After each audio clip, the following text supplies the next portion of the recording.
Today I'm going to talk about my favorite mechanism in Camel Up 2. Now normally I wouldn't talk about a second edition of a game, but this second edition does some really cool things that I think are worth mentioning.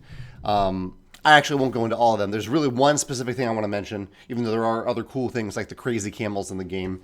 And the pop-up palm tree here. It's just so cool. This thing, we opened the game new and there was no setup. All you have to do is open the board, and this giant palm tree popped out of the board like a pop-up book. It was a brilliant component. It adds dimensionality to the game. It adds this 3D element. It's really cool. It serves no function other than to look cool, but it does look cool.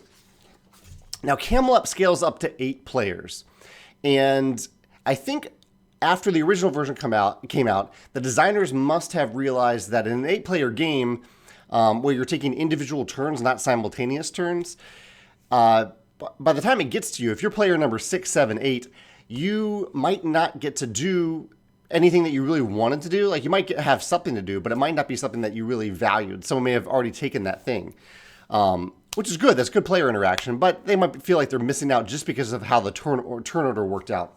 And so what they did to this second edition, and maybe to some previous expansion, but I know it's in the second edition, is that they added these partnership cards. So every player has their own partnership card, and on your turn, instead of taking a normal action, there's a new action called like partnership or something like that, where you take your partnership card and you give it to another player, and they must give you their partnership card in return. And at the end of the round, you get to choose something that player has to benefit from, and they get to choose something you have to benefit from as well. So, for example, in Camel Up, you're betting on these camels who are racing around this track, and say player one, the yellow camel is ahead, and player one bets on the yellow camel to finish that round ahead of all the other camels, which can be lucrative. It can have a $5 payoff, which is quite a lot in this game if they are correct. If you partner with that player, at the end of the game, you can say, okay, you got that right. You got the yellow camel is what I was hoping to bet on, and you got it right. You got those 5 coins. Since I'm your partner, since I use my turn to become partners with you, I get that $5. So there's a couple of different things that this does.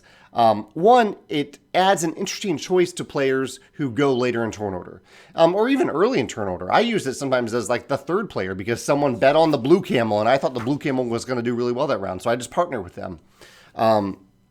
So it keeps you engaged even if you're at different times in the turn order in a larger scaled game. The other thing it does, though, is the second half of it, in that if I'm giving a player my partnership card, they're giving me their partnership card as a requirement. So without them having to spend a turn, they are getting a benefit from me at the end of the round, too, if I have a benefit to offer them. So it really ends up feeling like a partnership, even though it's not really, there's no negotiation involved in it. It's just, I'm deciding to use my partnership on your turn. You must trade with me. But it ends up feeling that way. It ends up feeling like we're partnering on this because we're both benefiting from it. There's still an interesting choice involved, of course, because I am deciding who I want to partner with. But it doesn't feel bad to the other player because they get something for free that they benefit from. They didn't have to use their turn to become partners with you, and yet they benefited from it. I just thought this was a really interesting way to implement a partnership system in a game without slowing down the game. It's just a normal action that you just do. And B, it's an interesting way to scale a game up when you have higher player counts and where there are scarce resources like the scoring tiles to claim in the game. You're grabbing them as you can using this partnership mechanism. So I thought that was really cool. It made me think about other games that use partnership in different ways with more or less negotiation, or games that scale well or don't scale well, and how they might benefit from a partnership mechanism like this. An action on your turn where you can give another player something, and then at the end of the round, and you get one of their things, their partnership card. At the end of the round, you both benefit from it. You both feel good about it. I think that's really cool, and I thought it was worth mentioning in a separate video for Camel Up. I'll link to my other video for the original Camel Up below. Everything I said in that video still applies. I still think it's a great game. I think it's very clever that you are not a camel. You were someone betting on the camel. I think that's really clever. Yeah, I'd love to hear your thoughts about this. If you can think of other partnership mechanisms in games that feel great, that do their job, and don't slow the game down, or games with higher player counts and individual turns that have interesting scaling mechanisms, I'd love to hear about that in the comments as well. All right, thanks.